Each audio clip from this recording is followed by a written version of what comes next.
Halo teman-teman, selamat datang di podcast Micro Talks, tempat kita berbagi cerita, pengalaman, dan inspirasi seputar dunia pendidikan dan kehidupan kampus.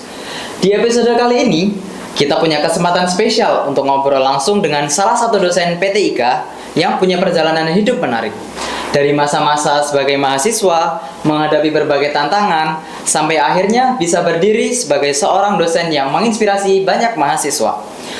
Nah, sebelum kita masuk ke pembahasan utama, di episode kali ini kita akan membaginya menjadi 3 segmen. Segmen yang pertama, kita akan menggali lebih dalam tentang perjalanan hidup beliau, mulai dari proses belajar sampai pengalaman yang membentuk beliau menjadi pribadi yang sekarang. Lalu di segmen yang kedua, kita akan fokus kepada perjalanan beliau dari mahasiswa PTIK hingga menjadi dosen PTIK, lengkap dengan pengalaman dan tips yang tentunya bermanfaat buat kita semua. Dan di segmen terakhir, kita akan masuk ke sesi Q&A, di mana kita akan menjawab beberapa pertanyaan menarik yang mungkin juga mewakili rasa penasaran teman-teman semuanya. Jadi, pastikan teman-teman tetap dengerin sampai akhir ya, karena akan banyak insight yang menarik yang dapat kita ambil. Oke, tanpa berlama-lama lagi, langsung saja kita sambut bintang tamu kita, Pak Slamet Kurniawan Fahrurozi. Selamat datang, Pak. Baik, Pak, langsung masuk ke segmen yang pertama. Langsung tuh ini. Langsung, Pak. Ya. Apa kabar Bapak nih kalau boleh tahu? Alhamdulillah sehat. Masnya Kim? Alhamdulillah sehat juga, Pak. Untuk kesibukan saat ini apa, Pak, kalau boleh tahu? Hari ini sibuknya apa ya, Mas? Nggak sibuk sih, Mas. Oh, enggak sih. Ya, sibuknya baru ngurus-ngurus ini administrasi di kampus kan banyak. Kemarin baru ngurusi gugus kendali mutu, terus masih administrasi dosen dan lain sebagainya. Kalau di kampus itu, Mas, sibuknya seorang dosen ya, Pak? Ya wajar kayak yang lainnya, Mas. Iya. Baik, Pak, mungkin kalau boleh tahu nih, Pak, diceritain dari perjalanan hidup Bapak dari dulu sampai bisa berada di titik sekarang itu apa aja sih, Pak, kalau boleh tahu? Perjalanan dari mana ini? Dari mungkin perjalanan dan pengalaman Bapak waktu menjadi marketing manager di Ratakan, tepatnya di tahun 2017 sampai 2019, Pak. Nah, itu gimana sih, Pak, ceritanya, Pak? Oke. Kenangan ya, istilahnya kenangan. Istilahnya kenangan. Dulu di Ratakan. Saya masuk di Ratakan itu di tahun 2017. Waktu itu masih jadi mahasiswa PTIK di semester akhir. Kebetulan di sana dulunya ada temen gitu sama alumni PTIK juga. Di sana diajak gabung lah istilahnya. Ratakan itu kan startup digital, marketplace produk digital.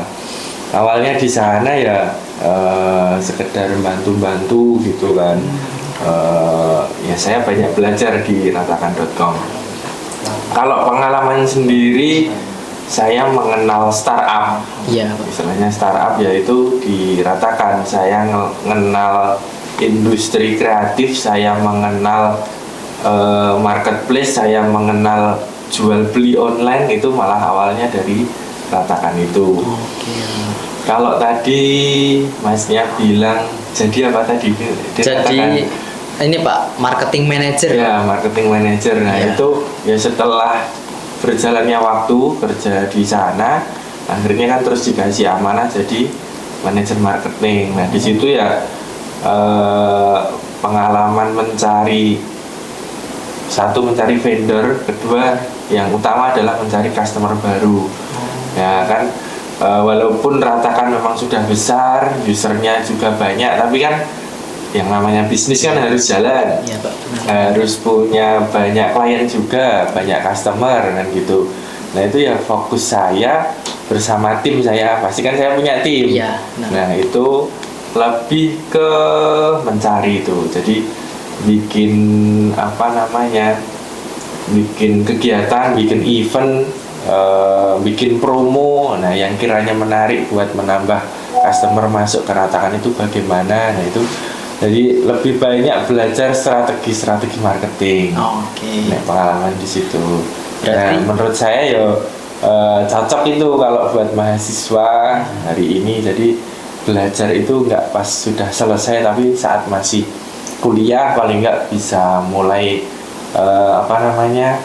mengenal dunia industri. Menurut saya gitu sih. Oke. Tuh. Tadi dijelasin waktu masih jadi mahasiswa tapi udah bekerja ya Pak? Iya, ya freelance istilahnya, walaupun sudah full di sana dari pagi sampai sore. Kalau akhir semester atau semester akhir, kalau semester akhir itu kan tinggal skripsi aja, nggak ada mata kuliah lain. Nah di situ saya sudah masuk di industri sebelum lulus saat itu. Nah itu kalau boleh tahu nih Pak, detailnya mungkin bisa tahu Ratakan itu awalnya dari mana, atau mungkin apa sih yang membuat Bapak akhirnya memutuskan bahwa mumpung masih jadi mahasiswa nih, sekalian tak sambil cari kerja dulu mumpung belum lulus, nanti kalau udah lulus biar tinggal ngelanjutin gitu Pak. Nek dulu itu ya karena ada temen alumni angkatan 2012 PTIK itu kan sudah bekerja di sana. Nah kebetulan kenal dekat terus diajak gitu. Ya awalnya nggak tahu Ratakan itu apa, ya asal masuk aja. Terus akhirnya sampai diratakan itu sampai tahun sekitar 2019-20 lah. 3 tahunan di sana Mas. Oke Pak. Nah terus di sini juga tertulis nih menjadi digital marketing strategis PT Manahan Sinergi Indonesia. Nah itu bisa diceritain juga nggak Pak, pengalamannya bagaimana itu Pak? Oke, kalau jadi manajer di situ itu lebih ke ya lanjutannya saat masih diratakan. Itu ada temen juga Mas, ada teman diajak bergabung di situ. Kebetulan itu perusahaan baru, ranahnya ingin pengembangan ke dunia digital marketing. Nah karena saya sudah ada pengalaman diratakan, terus diajak ke situ gitu. Nah itu Masindo namanya, PT Masindo Manahan Sinergi Indonesia. Itu di ranah sabun atau kosmetik Mas. Sabun atau kosmetik. Produknya produk fisik cuma di online kan ke digital. Ya lebih ke situ, memanage tim digital marketingnya kalau dulu di situ. Nah, itu nggak lama. Terus setelah itu kan itu saat kuliah S2 Mas. Saat kuliah S2 berarti yang di situ masih kuliah. Jadi aktivitas kuliahnya kan cuma 2-3 hari. Itu pun pagi, terus sorenya saya manage tim di situ, terus hari yang lainnya juga di perusahaan. Berarti di sela-sela S2 juga sambil bekerja ya Pak? Di situ. Nah, terus ternyata masih ada lagi Pak, ternyata pernah menjadi dosen D3 Teknologi Informasi selama 3 tahun nih Pak, sama menjadi wakil direktur akademik di Politeknik NES juga. Nah ini pengalamannya Pak, banyak banget ini. Ini riset dari teman-teman media ini sangat totalitas dalam menggali informasi narasumber. Selesai S2 kan saya itu sebenarnya masih ada satu, saya jadi outsourcing Mas. Jadi sudah S2 jadi outsourcing itu di lembaga di bawah Kementerian Pendidikan dan Kebudayaan waktu itu. 1 tahunan lebih lah. Nah itu jadi outsourcing Mas. Di balai besar gitu, konsepnya kayak pendampingnya Widya Iswara gitulah dulu istilahnya. Itu terus baru masuk ke ranah dosen itu di tahun 2012. Di salah satu kampus swasta di Jawa Tengah, ya kan. Pertama di sana itu saya langsung menjadi kaprodi, kebetulan kaprodi D3-nya. Kemudian seiring berjalannya waktu itu akhirnya diberi amanah menjadi wakil direktur 1 di bidang akademik ya. Nah itu ya perjalanan yang luar biasa bagi saya, karena baru nyemplung di dunia perdosenan, baru nyemplung di ranahnya pendidikan tinggi. Wah banyak belajar yang pengalaman belajar lah di sana buat di ranahnya perguruan tinggi ya, dan akhirnya terakhir di sini itu. Pengalamannya sangat banyak sekali ya Pak. Nah terus juga ini ternyata masih ada lagi pengalaman yang pernah menjadi instruktur pelatihan di LPK Anur Pak. Nah itu juga mungkin bisa diceritakan Pak pengalamannya bagaimana Kalau gitu. jadi instruktur di Anur itu kan sebuah lembaga apa namanya pendidikan LPK, pelatihan kerja. Oh iya, iya. Nah di situ itu saya hanya ngajari kalau ada siswanya gitu kan. Di sana kan mau kerja di ranah apa. Nah dulu di sana lebih ke belajar komputer itu kan di sebuah kecamatan gitu.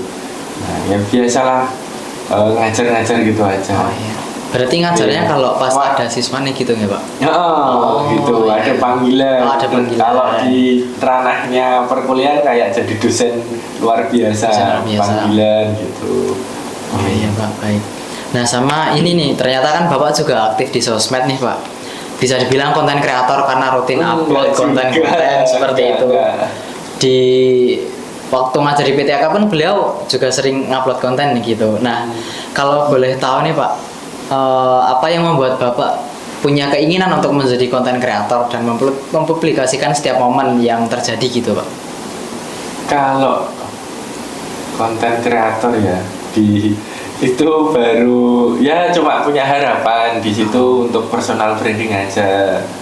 Nah kalau personal branding kan biasanya pakai website gitu kan, tapi hari ini kan kayak nggak begitu banyak yang make atau yang ngecek gitu siapa sih.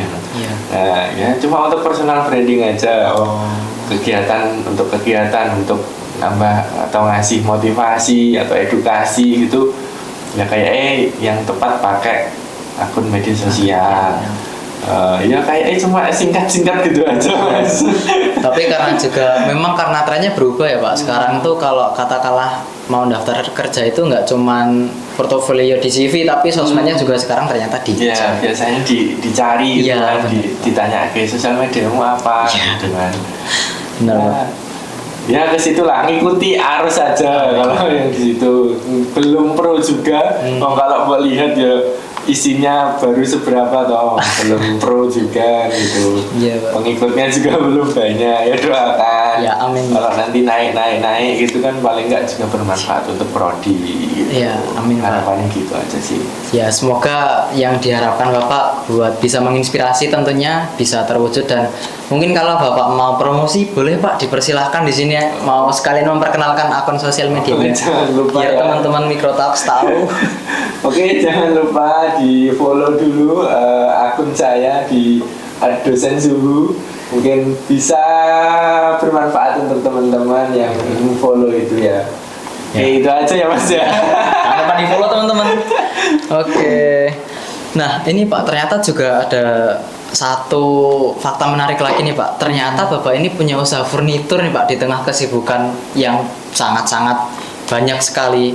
Itu kalau boleh tahu bagaimana sih Pak kok masih punya bisnis furnitur dan bisa menjalankan di tengah-tengah kesibukan Bapak gitu?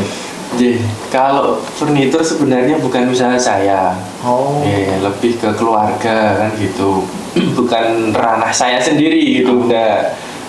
Itu punya adik itu, terus saya hanya sebatas penjualan ya marketingan gitu, ikut memarketingkan gitu. Tapi ya itu jadi tambahan value-nya saya. Jadi saya masih terjun di furnitur, masih terjun ke industri digital marketing kan gitu. Ya kepake lah insya Allah. Kalau selama ini gimana ya, maksudnya masih bisa tahu dunia luar, paling nggak nanti ketika kami menyampaikan ke mahasiswa, oh ternyata di industri digital itu perkembangannya sudah seperti ini, itu masih relevan. Jadi nggak hanya yang disampaikan itu hanya teori, tapi paling nggak ada dasarnya. Oh ini pernah tak lakukan, oh ini hari ini masih worth it dan lain sebagainya, itu ya dari industri itu. Berarti yang menjalankan nggak cuma Bapak sendiri ya? Basicnya masih keluarga besar. Gitu. ya ada order ya, Iya. ada yang eksekusi order, ada yang eksekusi, Oh. ada yang kirim dan lain sebagainya. Oke, baik Pak, sangat menarik. Nah, karena tadi teman-teman kita sudah di segmen 1 yang mana kita telah menggali informasi pengalaman beliau, entah beliau di industri ataupun pekerjaan, dan juga beliau juga pernah menjadi wakil direktur di bidang akademik. Sangat luar biasa sekali pengalaman beliau. Kita masuk ke segmen yang kedua.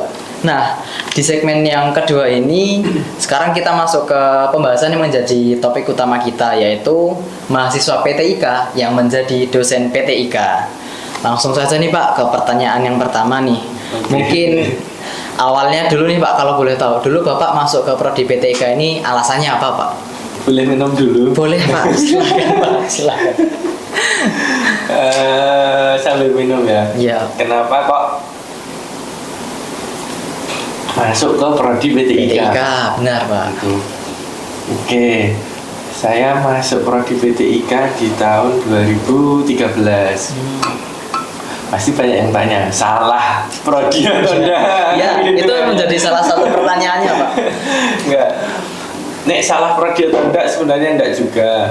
Kebetulan dulu waktu masih SMA memang sudah suka sama dunia komputer gitu. Cuma apa ya? Belum spesifik mau di komputer di bidang apa kan gitu. Terus di basicnya keluarga saya itu hampir rata-rata kan menjadi guru. Nih, hampir rata-rata menjadi guru, bahkan sampai ada yang sudah sampai guru besar kan gitu. Nah, terus akhirnya tak ambil komputer aja gitu kan. Nah, terus coba nyari ada pendidikan teknik informatika komputer gitu. Ya sebelum masuk ke sini awalnya pengen jadi guru SD. Oh, pengen jadi guru SD Ya, malah. karena almarhum bapak dulu guru SD. Oh. Nah, pasti kan kalau bapak biasanya pingin ada Iya, penerusnya, ada dan penerusnya. sebagainya kan Iya, gitu. Nah, cuma waktu ngambil PGSD Iya, itu PGSD. ketolak terus Mas. Oh, malah ketolak terus, Pak. Nah, terus Oh. ya mungkin karena doa saya pinginnya jadi guru komputer kan gitu. Terus akhirnya ambil di UNS pendidikan teknik informatika dan komputer. Itu sih, jadi nggak ada salah jurusan, nggak ada. Nggak Yang ada. memang dari awal pengen jadi guru komputer. Cuma sekarang nggak bisa jadi guru komputer. Sedikit bergeser. Iya, sedikit Cuma bergeser. masih di ranah Masih di pendidikan. Nah, berarti nggak ada istilahnya salah pencet gitu ya Pak? Nggak ada. Siap, Insya Allah Ya. PTIK di hati. Oh. Karena banyak mahasiswa PTIK yang merasa aduh salah pencet atau salah jurusan. Ya, katanya ternyata kalau pendidikan gelarnya SPD. SPD, nah, terkecewakan dengan Iya. gelar SPD. Nah, mungkin ini Pak, selanjutnya pengalaman Bapak dulu waktu menjadi mahasiswa itu apa sih Pak? Karena kan PTIK ini masih ada di tahun 2012 ya Pak. Berarti Bapak pertama kali saya masih angkatan kedua. ya angkatan awal Pak. Mungkin vibes-nya atau pengalaman-pengalaman yang masih Bapak ingat itu seperti apa sih Pak? Saya kalau dulu Iya. pas jadi mahasiswa ya kayak mahasiswa pada umumnya sekarang kayak Mas. Saya ngekos. Oh, ngekos Pak dulu. Saya ngekos.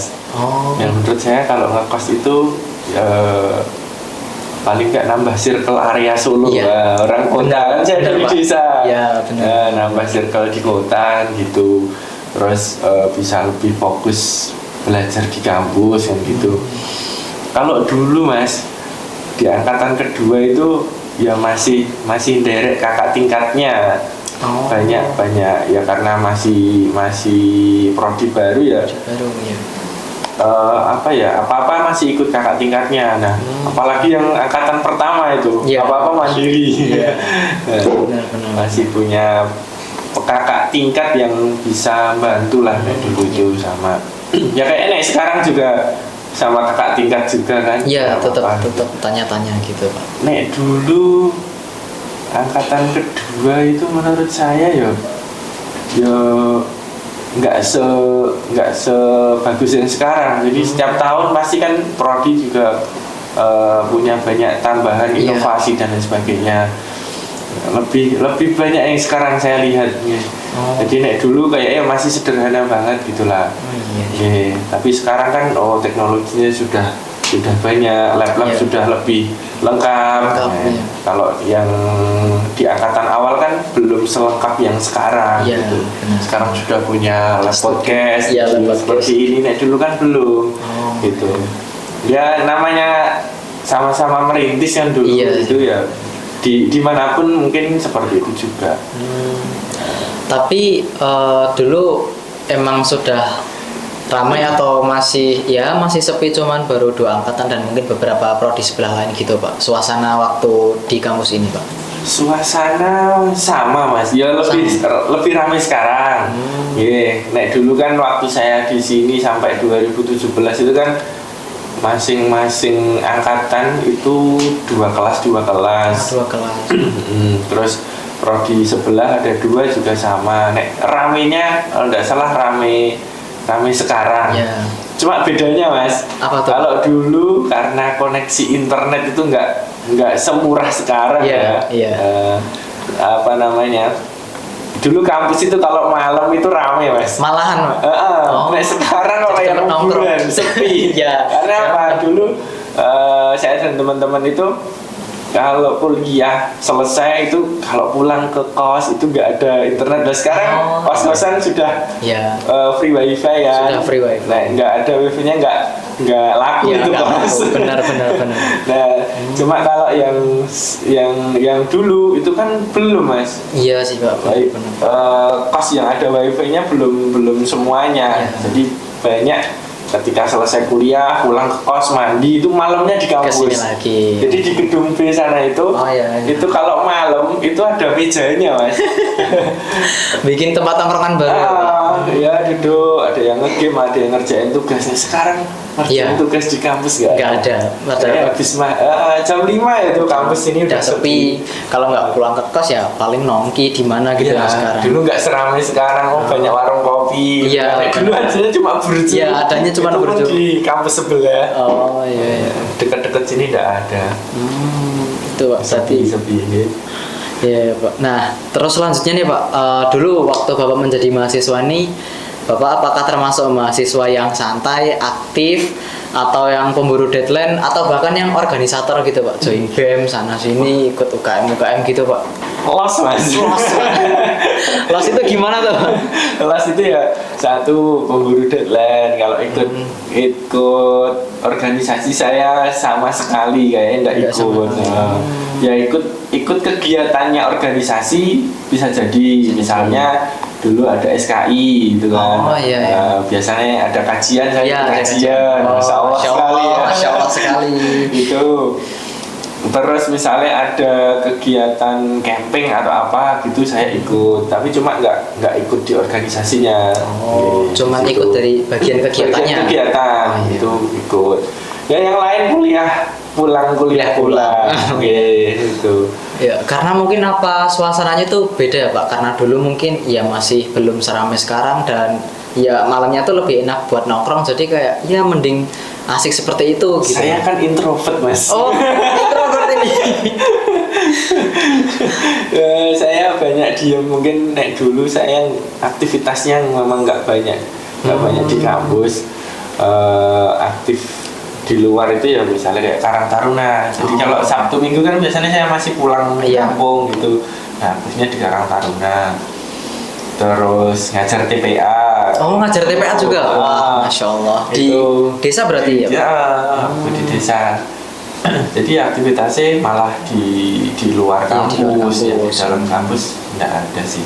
Oh, iya. Seingat saya nggak ada. Baik Pak. Nah, kalau boleh tahu nih Pak, rencana Bapak buat jadi dosen PTIK ini apakah emang rencana dulu dari awal waktu Bapak menjadi mahasiswa atau kepikiran waktu di mungkin perjalanan dalam udah masuk PTIK gitu Pak? Jadi dosen PTIK. Iya.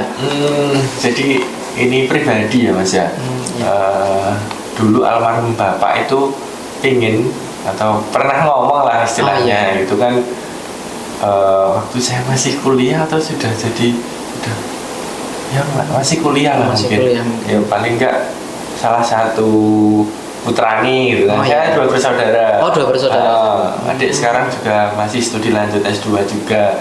Ya Bapak apa namanya, punya omong. Iya. Semoga salah satu atau dua-duanya itu ada yang jadi dosen di UNS gitu kan.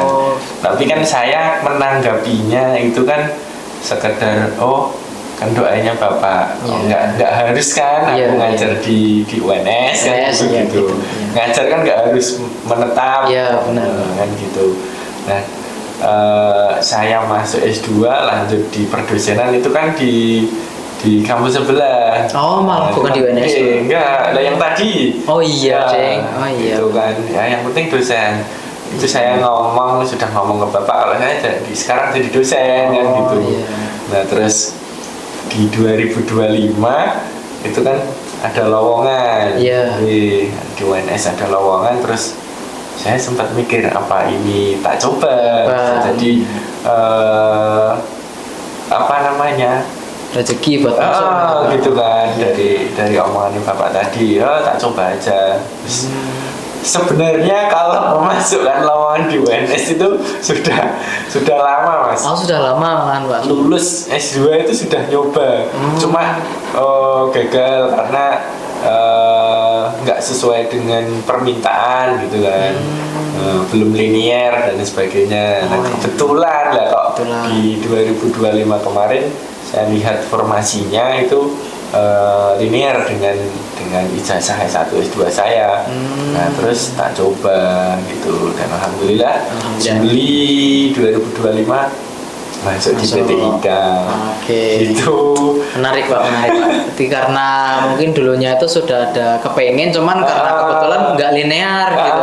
Jadi makanya tak abaikan dulu. Iya. Udahlah nyari yang linear aja gitu. Terus 2022 sampai 2025 di kampus sebelah itu. Dan ternyata baru terjawab dan terwujud di 2025 kemarin. Ternyata ada peluang ya coba tak ambil ya, walaupun di sebelah agak berat juga.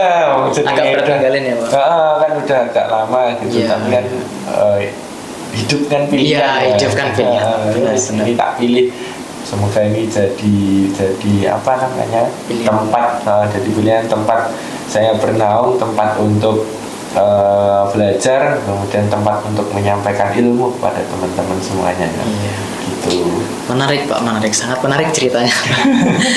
Nah terus ini Pak lanjut. Nah kalau boleh tahu hal yang paling berkesan waktu Bapak dulu saat menjadi mahasiswa itu apa Pak? Berkesan apa ini Mas? Ya apapun itu Pak, entah mungkin yang pengalaman yang membuat Bapak menjadi seperti sekarang, atau mungkin ada suatu hal yang membuat arah cara pandang hidup Bapak itu berubah seperti itu Pak, mungkin Pak. Ya mungkin lebih ke mindset ya. Jadi di PTIK itu kan memang ranahnya sebenarnya ingin jadi guru gitu kan. Ternyata teknologi atau informatika itu kan sangat luas.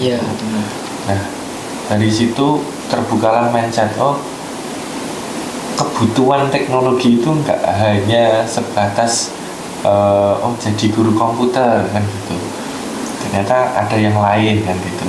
Terus peluang, ternyata saya baru tahu ternyata kalau jadi dosen itu harus S2, S3 itu kan waktu di bangku kuliah gitu. Makanya dari situ kayak ada motivasi, kalau mau jadi dosen ya nanti harus studi lanjut lagi gitu. Itu mindset itu waktu masih S1 gitu. Jadi saya paham dengan industri itu juga.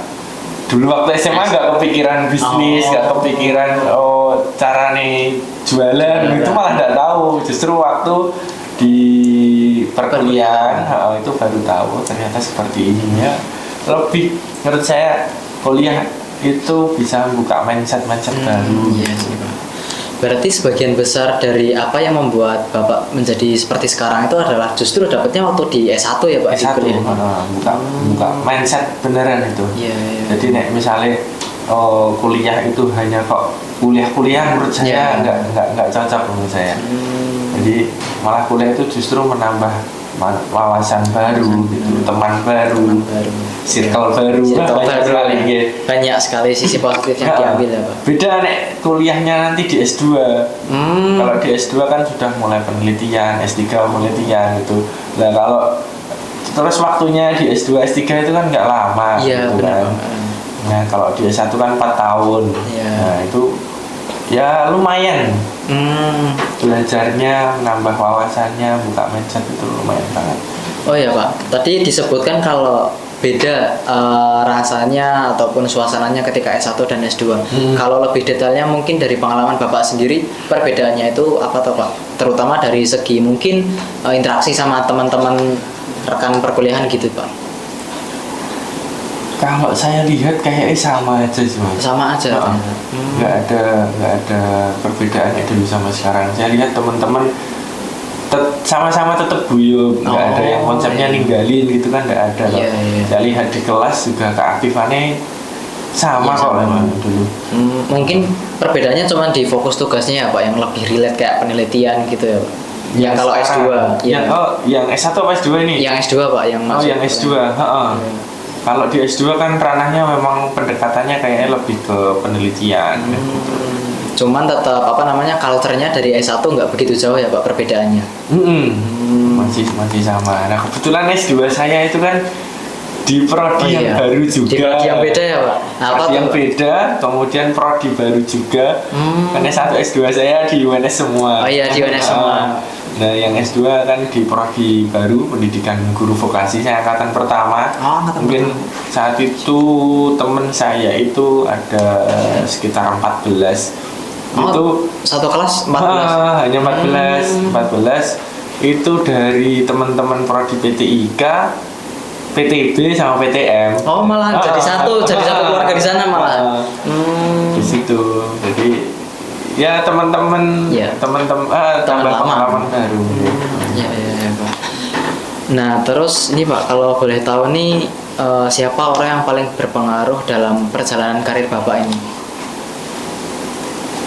Pengaruh di perjalanan karir? Iya, kayak misal orang yang entah itu selalu support Bapak dalam setiap masalah yang dihadapi, ataupun misal kenal sama yang mungkin orang yang bikin Bapak jadi semangat nih gara-gara saya mengenal dia gitu Pak. Mungkin ada gitu Pak. Yang pertama pasti kedua orang tua. Pasti siapapun pasti gitu. Memang beliau-beliau yang ngajari kami dari kecil, terus mensupport apapun Mas, yang nggak disupport sama orang tua apa tuh sekarang ini. Jajannya dikasih, dikasih, fasilitas dikasih, gitu. Itu rasa terima kasih saya kepada beliau itu yang paling tinggi gitu. Kemudian kalau di ranah karir saat ini ya istri dan anak lah jadi penyemangat kan gitu, karena istri dan anak kan yang support juga gitu. Selain ini harus sukses nih kan gitu kan. Itu kan istri dan anak. Kalau di ranah karir ya banyak orang-orang hebat yang di luar sana yang jadi inspirasi saya untuk selalu atau menambah semangat. Banyak Mas. Enggak mungkin tak sebutkan satu persatu. Tapi intinya di setiap perjalanan hidup yang Bapak alamin pasti ada gitu. Tadi di perusahaan ini ada bapak ini, ini ada ibu ini dan lain sebagainya, pasti ada. Baik. Terus ini Pak, menurut Bapak itu perbedaan yang paling Bapak rasakan waktu menjadi mahasiswa dan dengan menjadi dosen itu apa sih Pak, kalau boleh tahu Pak? Yang membedakan apa ya Mas ya? Dulu saya kuliah. Itu kan tadi saya bilang pulang pergi kan gitu. Sekarang setelah tahu pekerjaan dosen itu kan atau sudah masuk di ranahnya pendidikan tinggi, kok saya kayak kok iman-iman ya. Dulu waktu S1 kok iman-iman gitu. kok saya cuma kuliah pulang, kenapa saya nggak ikut organisasi, kenapa saya nggak ikut belajar bisnis misalnya, kenapa nggak dari dulu saya kenal sama orang-orang yang di dunia industri kan gitu. Nah, jadi ada penyesalan, ada penyesalan ya Pak. Kalau sekarang sudah jadi dosen itu ya karena kesibukannya juga semakin bertambah, kemudian di industri itu ternyata perkembangannya lebih cepat gitu kan ya.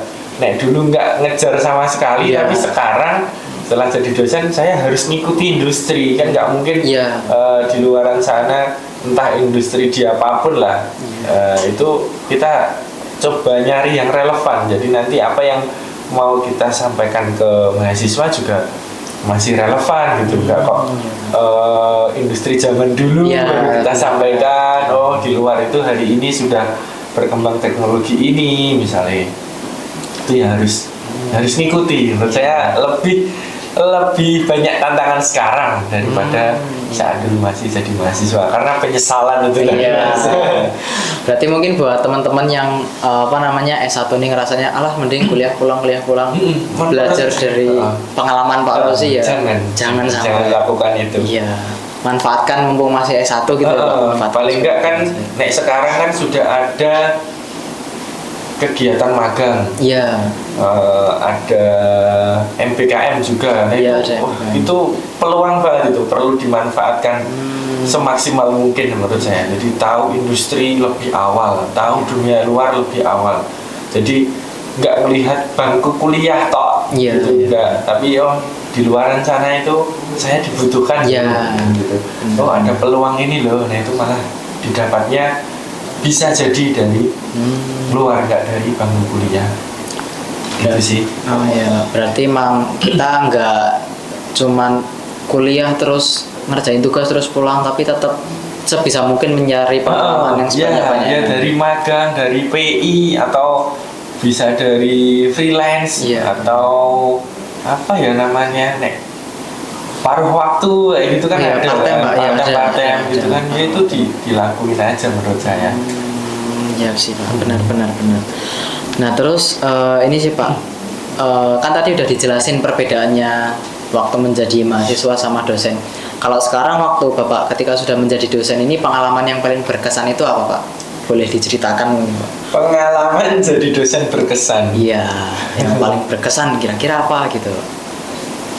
Melihat teman-teman mahasiswa itu paham dengan apa yang kita sampaikan. Nah, itu berkesan sekali Mas. Jadi yang tadinya sudah disiapin jauh-jauh hari kemudian disampaikan terus mahasiswa paham. Nah, itu jadi kesenangan tersendiri. Membagikan ilmu A, B, C, D, E disampaikan, mahasiswanya paham A, B, C, D, E-nya itu, nah itu ya senang gitu. Berarti salah satu titik kebahagiaan sederhana dari seorang dosen adalah guru pasti di situ. Oh iya sih, benar. Pasti di situ. Karena merasa dirinya bermanfaat gitu ya. Apalagi nanti kalau mahasiswanya sudah punya penempatan di industri atau di sekolahan, itu cita-citanya mahasiswa sudah mulai mulai terwujud satu. Itu jadi banggaan. Cobalah tanya ke gurumu di SMK gitu, lihat kamu sekarang jadi mahasiswa PTIK, itu pasti bangganya luar biasa. Oh, anak didik saya sudah ada di PTIK, di UNS kan gitu. Wah, itu Masya Allah. Iya sih Pak, mungkin karena pernah menjadi seseorang yang bermanfaat dan bermakna buat kesuksesan seseorang, itu menjadi kebahagiaan tersendiri ya. Oke, menarik ya, sama lah dengan yang lain gitu. Ya Pak. Nah terus ada nih pertanyaan selanjutnya nih Pak.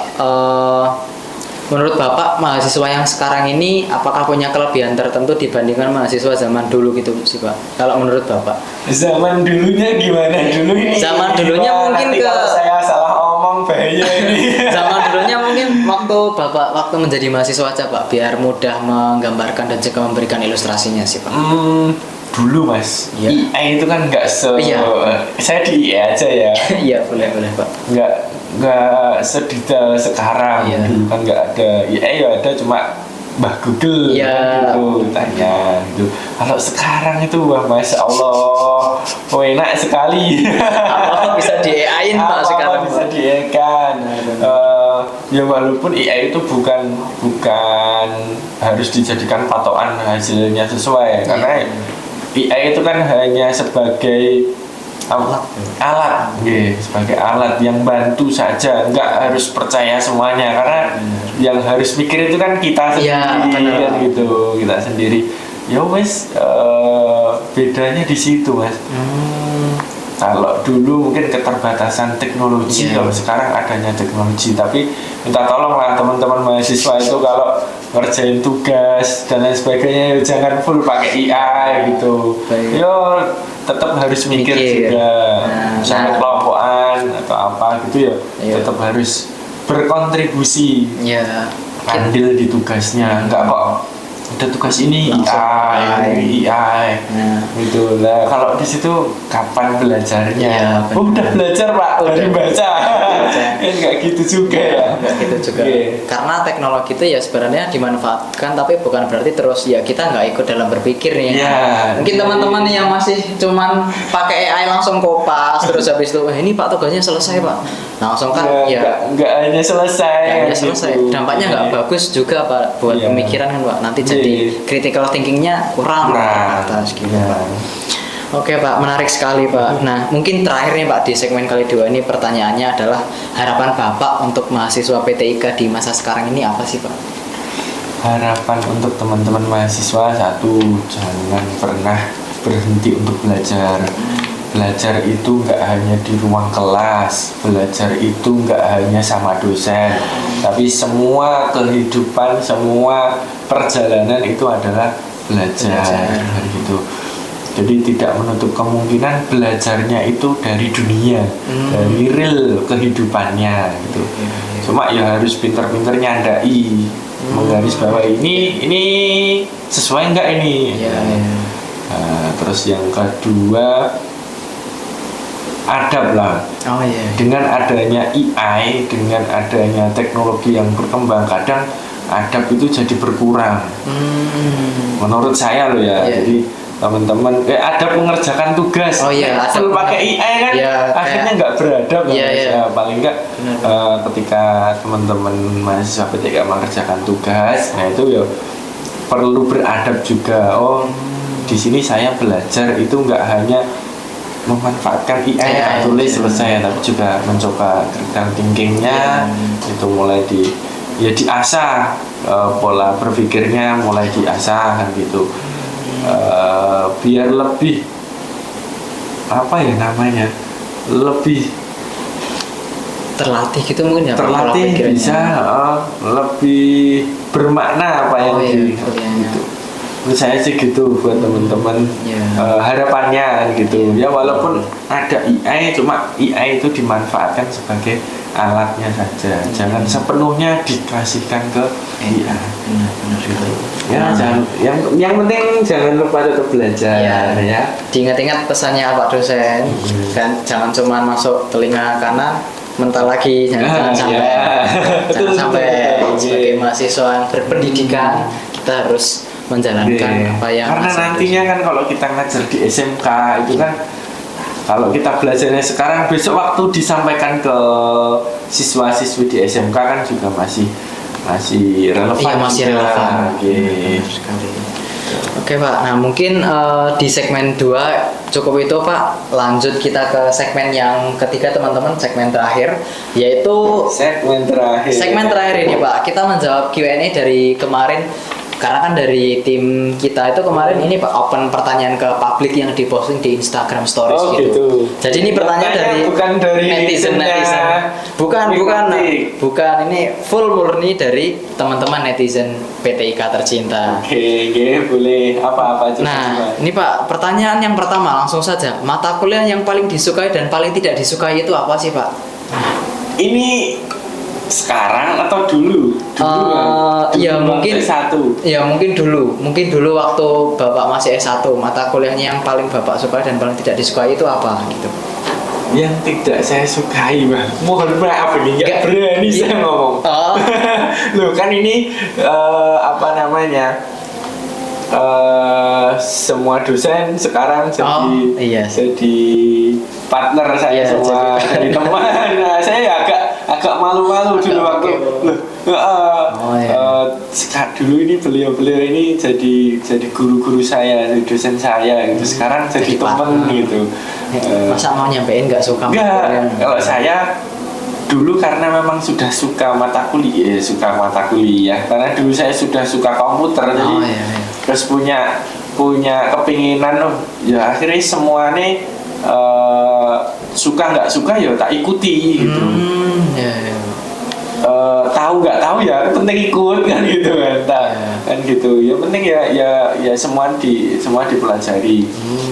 Nah yang paling tak sukai itu kayaknya saya nggak ada tuh, Mas. Masa nggak ada? Oh iya, Mas.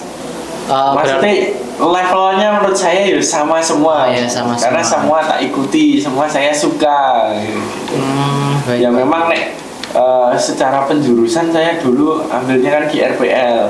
Oh RPL Pak dulu berarti ya. Sama yaitu kalau ngerjain tugas-tugas itu kan ya mungkin lebih detailnya saya ke multimedia, ke apa ya yang berbau digital gitu sih. Dulu. Iya. Berarti karena mungkin juga sudah punya basicnya waktu di SMK ya Pak? Ya baik Pak. Oke, mungkin lanjut ke pertanyaan selanjutnya Pak. Mengingat waktu juga ini ada pertanyaan menarik nih Pak. Menurut Bapak itu struggle-nya itu lebih berat pas kuliah atau saat menjadi dosen? Dan mungkin bisa disepil 1-2 yang bikin Bapak pusing atau mungkin kayak sampai wah ini kok berat banget ya ini. Itu apa kalau boleh tahu Pak? Struggle-nya di apa ya? Oh, ini ya. Ya mungkin administrasi ya. Administrasi Pak malah di situ. Ternyata banyak administrasi yang harus diurus gitu. Itu waktu menjadi dosen ya Pak? Jadi dosen. Kalau mahasiswa dulu mungkin struggle-nya yang bikin Bapak pusing itu temen curhat. Wah kan introvert tuh Mas. Iya sih. Justru ya, malah lebih ke teman curhat gak ada, itu jadi bikin struggle. Iya sih, karena kayak semuanya harus ditanggung sendiri dan diselesaikan sendiri gitu. Saya itu sih. Ya, ini gak cocok nanti ini dikat aja ya. Aman Pak, nanti tim media kita yang bakal mengedit. Nah mungkin sama ini sih Pak yang menurut saya perlu ditanyakan terakhir kali Pak, pertanyaan untuk menutup podcast kali ini. Dari sekian lama dan sekian banyak perjuangan dan juga tantangan yang Bapak hadapi itu, ada nggak sih Pak prinsip yang membuat Bapak itu sampai pada posisi sekarang dan itu masih dipegang dari dulu sampai sekarang Pak? Prinsip saya satu, jadilah orang yang bermanfaat untuk banyak orang, yaitu sampai hari ini masih saya pegang. Jadi ngapain hidup di dunia istilahnya gitu, kalau enggak bermanfaat sama sekali. Jadi dosen, jadi guru, jadi orang tua, terus bermasyarakat itu kan harus bermanfaat untuk orang lain. Ketika kita sudah bermanfaat, paling enggak kan Allah yang akan membalas. Tuh, yang kedua saya mengikuti salah satu quote itu, sama itu pengen jadi yang bermanfaat gitu. Jadi apapun kehidupan kita itu paling enggak kan paling enak itu jadi orang yang bermanfaat untuk orang lain. Kita menjadi dosen bermanfaat, kita jadi orang tua ya orang tua yang bermanfaat, kita bermasyarakat ya yang bermanfaat, apapun lah. Jadi kalau kita bermanfaat untuk orang lain, insya Allah kan yang akan balas gitu. Kemudian yang kedua ada quote, jadilah orang, jadilah manusia itu dengan tidak membedakan orang lain. Siapapun yang kita temui ya anggaplah itu sama, nggak usah membeda-bedakan orang lain kan itu. Dan yang ketiga kita itu ke depan itu bakalan menjadi seperti apa yang kita pikirkan di masa lampau. Oh, menarik. Menurut saya gitu Mas. Jadi 10 tahun lagi kita mau jadi apa sih? Nah itu perlu kita pikirkan dari sekarang gitu. Karena kalau nggak dipikirkan akhirnya hanya ngikuti mengalir. Menurut saya hidup mengalir saja itu enggak. Karena hidup itu harus punya tujuan gitu. Hari ini kan bisa jadi saya pengen jadi dosen PTIK itu kan karena dulu sudah dipikirkan kan gitu. Terus berproses gitu. Jadi doakan keinginan kita, kepinginan kita itu dari sekarang. Jangan kok besok mau ini saya baru berdoa. Justru dipikir dari awal. Oke, terima kasih. Ada 3 prinsip itu Mas. Ya, terima kasih Bapak Fahru Rozi atas materi dan juga waktu yang diberikan sore hari cukup ini. Sudah cukup Pak, ini sudah di outro ini. Nggak terasa teman-teman sampai adzan maghrib berkumandang. Dari obrolan tadi kita bisa melihat bahwa perjalanan menuju kesuksesan itu tidak selalu mudah. Ada proses panjang, tantangan dan juga kegagalan yang harus dilalui. Tapi dari situlah kita belajar, berkembang dan menjadi pribadi yang lebih baik. Semoga cerita dan pengalaman yang sudah dibagikan hari ini bermanfaat dan bisa menjadi inspirasi buat teman-teman semuanya, khususnya mahasiswa PTIK yang sedang berjuang meraih cita-cita. Oke Pak, mungkin terakhir nih Pak, sebelum saya tutup, ada closing statement dari Bapak nggak buat podcast kali ini Pak? Oke, closing statement kita hari ini masih sama seperti yang tadi saya sampaikan. Teruslah belajar, jangan lelah belajar, jangan lelah jadi orang baik. Selalu tebar manfaat, selalu tebar untuk mewujudkan kebahagiaan orang lain, kayak gitu. Jadi paling nggak kita bisa jadi perantara bahagianya orang lain, itu jadi kebahagiaan kita sendiri juga. Mungkin itu aja sih. Jangan buat teman-teman mahasiswa pokoknya terus belajar, jangan berhenti belajar dimanapun berada. Baik Pak, oke, terima kasih sekali lagi kita ucapkan kepada Bapak Slamet Kurniawan Fahru Rozi atas waktu yang telah diberikan. Nah, dan juga terima kasih kita ucapkan kepada teman-teman yang sudah mendengarkan podcast Mikrotalk sampai akhir. Jangan lupa untuk terus semangat belajar, semangat berjuang, dan jangan takut untuk mencoba hal baru.